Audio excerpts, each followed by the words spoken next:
Assalamualaikum warahmatullahi wabarakatuh. Kita bertemu kembali di channel Never Ending Aglonema. Untuk kesempatan kali ini saya akan meremajakan aglo-aglo yang sudah batangnya panjang-panjang, yang udah kayak pohon kelapa. Seperti apa, ikuti terus.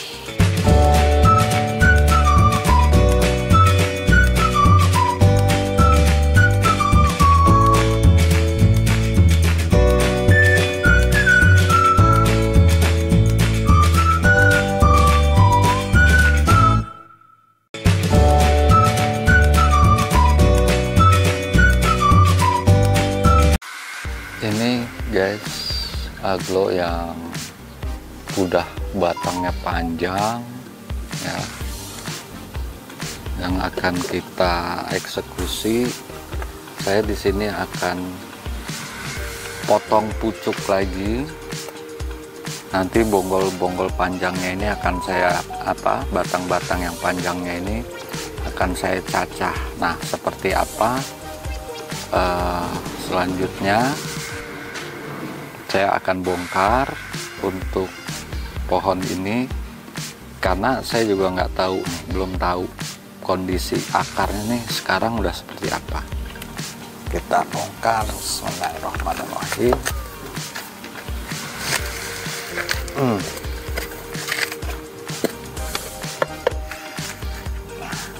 Ini penampakan akarnya, sebenarnya akarnya bagus, cuma kenapa ya, mungkin karena sudah tua juga, ini pohon udah lama, atau bisa juga karena kena serangan hama di balik-balik daun ini ya. Jadi kalau udah kena serangan serangan kutu ya, yang nggak kelihatan mata, yang tidak terlihat mata ya, dia ujung daunnya menguning satu-satu. Nah, ini udah mulai menguning nih, pasti ini kena serangan ya, serangan-serangan kutu yang nggak terlihat oleh mata.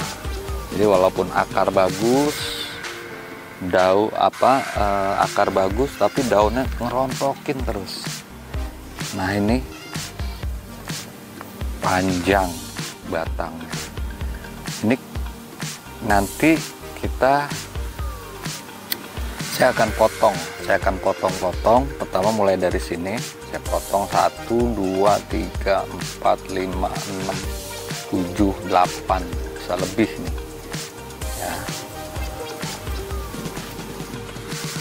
Nah, ini penampakan dari dekat bonggol yang sudah tadi saya cuci. Ternyata di bawah ini ada mata tunas nih. Mata tunas aktif ya, cuma karena pohonnya memang udah tidak sehat, kena serangan. Ini saya bisa pastikan ini kena serangan kutu mite ya. Jadi walaupun akar bagus, daun tetap di sini kan harusnya ada daun nih, daun, cuma dia selalu rontok. Ini bisa dipastikan nih ya. Jadi kalau ada daun menguning satu persatu yang rutin, habis ini rontok satu, setelah yang satu rontok, terus yang satunya lagi, itu bisa dipastikan itu kena serangan luar, bukan dalam ya, kena serangan kutu mite ya. Itu biasanya harusnya yang untuk membasmi kutu itu harus pakai akarisida. Jadi orang menyangka akarisida itu obat buat akar ya, sebenarnya bukan. Itu untuk kutu-kutu yang menyerang daun, yang mengakibatkan ujung daun kuning ya, ujung daun kuning yang terus akan melebar lama-lama, akhirnya rontok, terus kena pelepah juga biasanya. Nah, itu nggak selalu karena akarnya busuk, nggak ya. Itu udah bisa dipastikan karena serangan. Bisa dibasmi dengan obat yang judulnya akarisida. Bisa pakai merek Marshall, bisa Samite, bisa apa gitu. Nah, karena ini juga udah panjang, ya sekalian saja saya remajakan. Tapi harus dihilangkan dulu nih penyakit-penyakitnya, kutu-kutunya ini.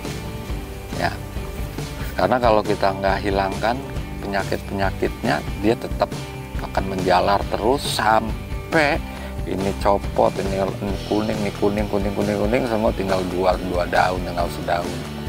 Ya. Jadi nggak selalu ya. Ini yang harus kita pahami. Tidak selalu menguningnya daun itu karena akarnya jelek.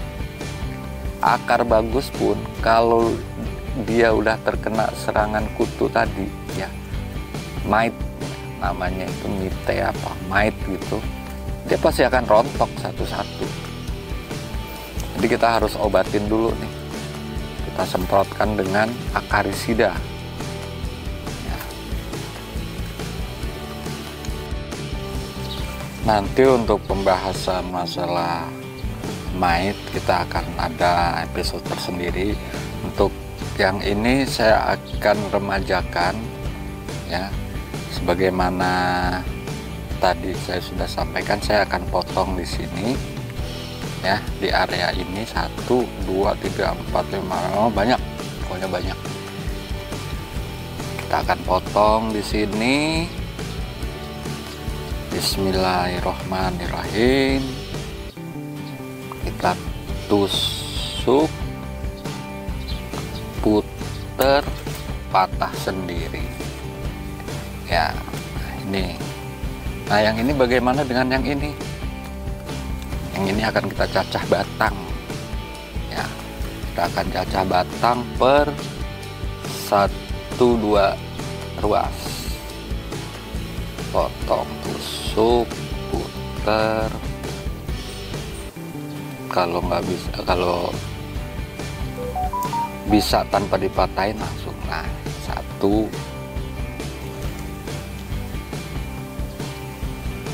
2, 3, 2 ruas, tusuk, puter,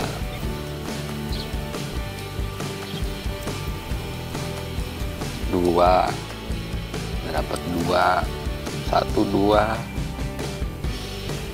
3, dapat 3, 1, 2, kita potong lagi di sini.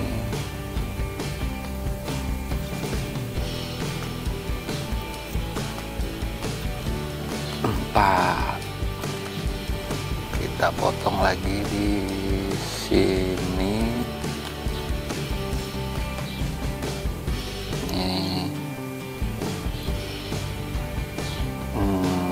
Oh, ini ada mata tunas nih.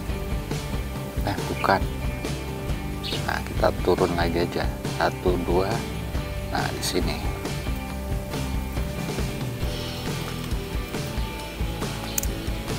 3, 4, 5. Kita potong terus biar dapat banyak. Kita potong terus, guys.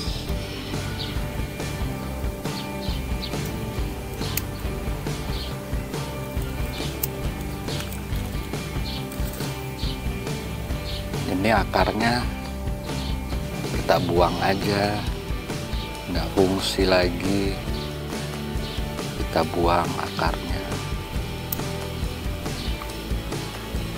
kita buang akarnya,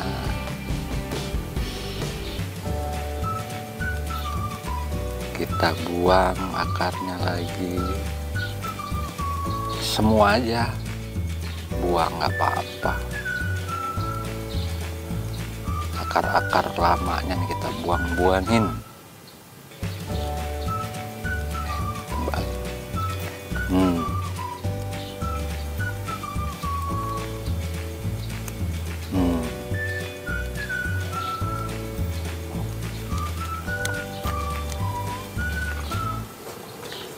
Mana lagi? Nah, ini 1, 2 kita potong lagi di sini. Set.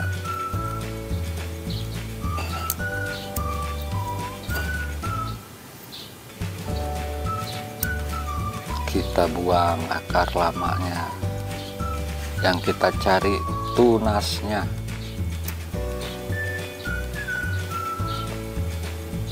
Nih ya, buang aja.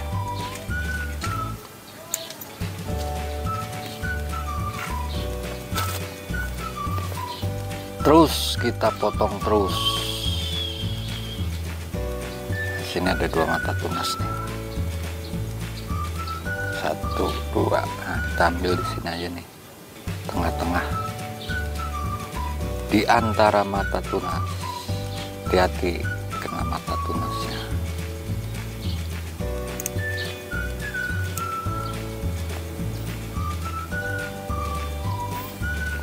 Akar-akar coklatnya kita buangin.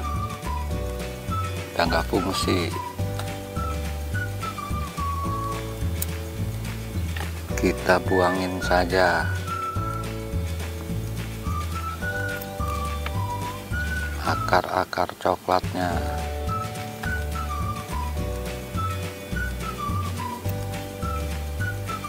Oh, di sini ada ini satu. Ada 2 mata tunas, 1, 2.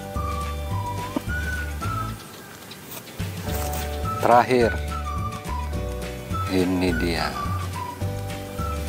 Ada beberapa mata tunas yang aktif. Kita bagi 2 lagi, 1, 2, 2 ruas, 1, 2, 2 ruas, masing-masing 2 ruas. 1, 2. Banyak.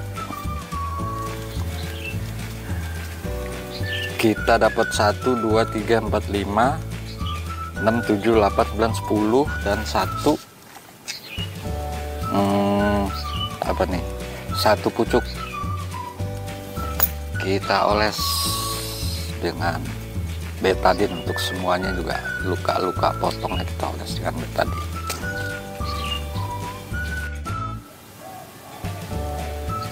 Sebelum kita menanam bonggol-bonggol yang tadi,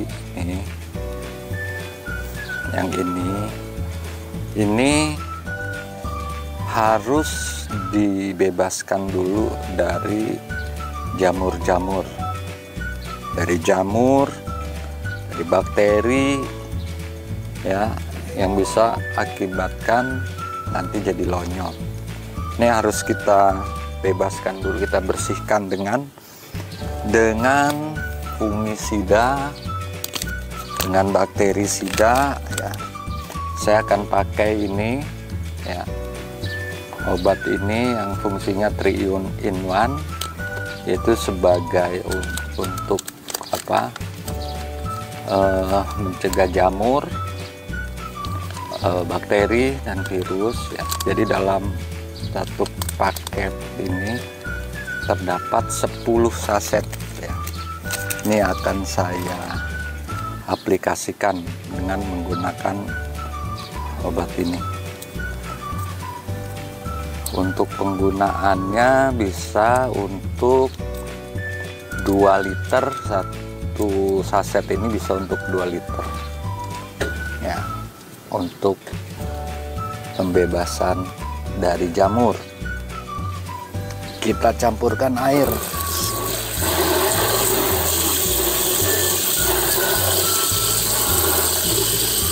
Kita campurkan air.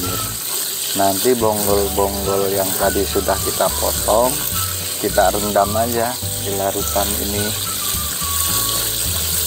Di larutan obat ini kita rendam.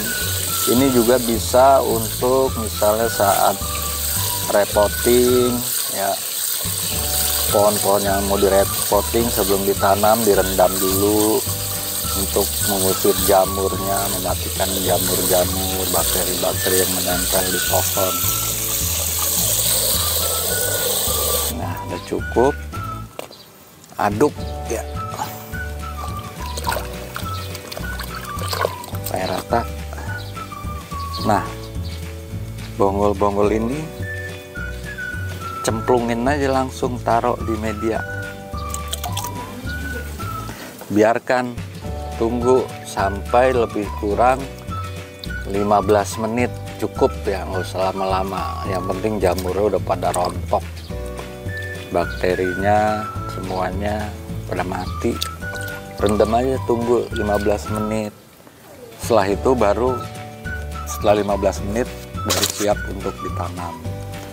Dan sebelum ditanam, jangan lupa untuk ditutup dulu dengan betadine luka-luka potongnya.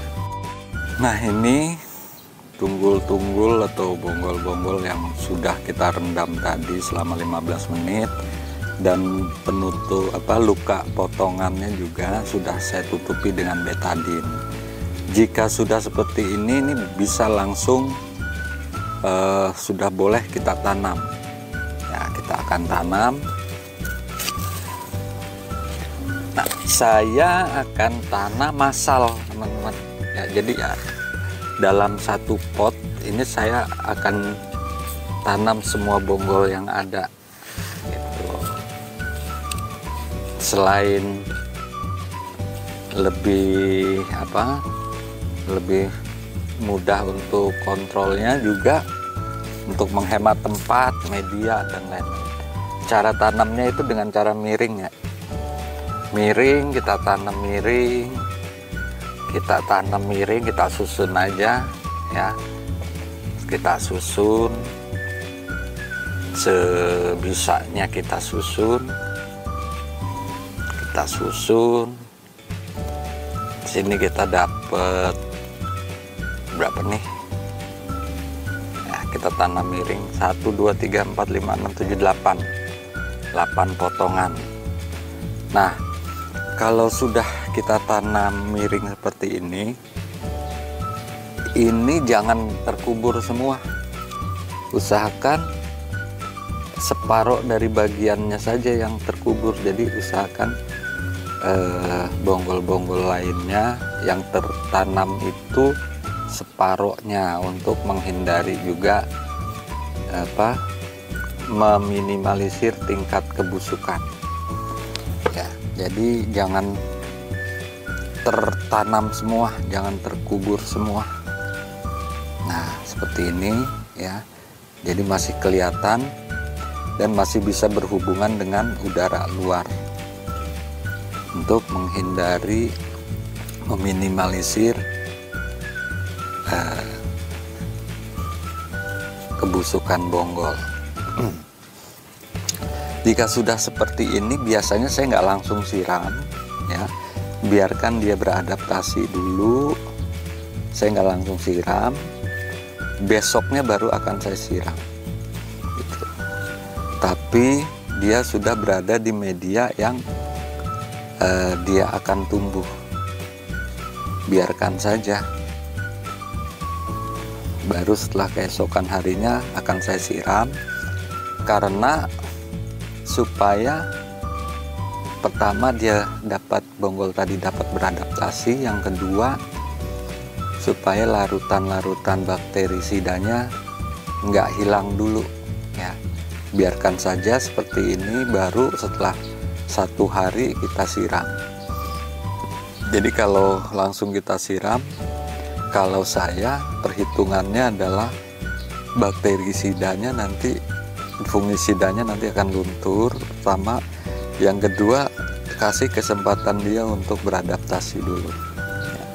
Demikian untuk penanaman bonggol ini. Kita akan berlanjut ke pucuknya yang tadi ya, tanpa akar. Metode yang saya pergunakan seperti biasa adalah dengan menancapkan tanah merah untuk pohon-pohon yang tanpa akar. Ini sudah saya tutup dengan betadine ya, jadi akan saya kepalkan tanah merah supaya dia lebih cepat untuk merangsang akarnya keluar. Untuk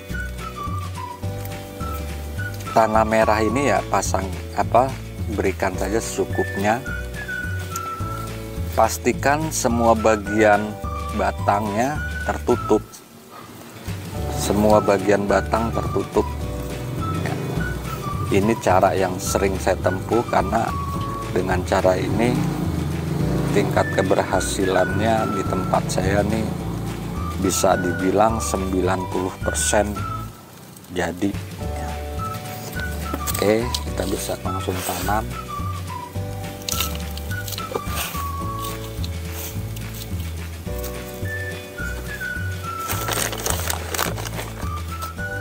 Jangan lupa diberikan pupuk, ditaburkan sekitar media dan tambahkan lagi media tanamnya.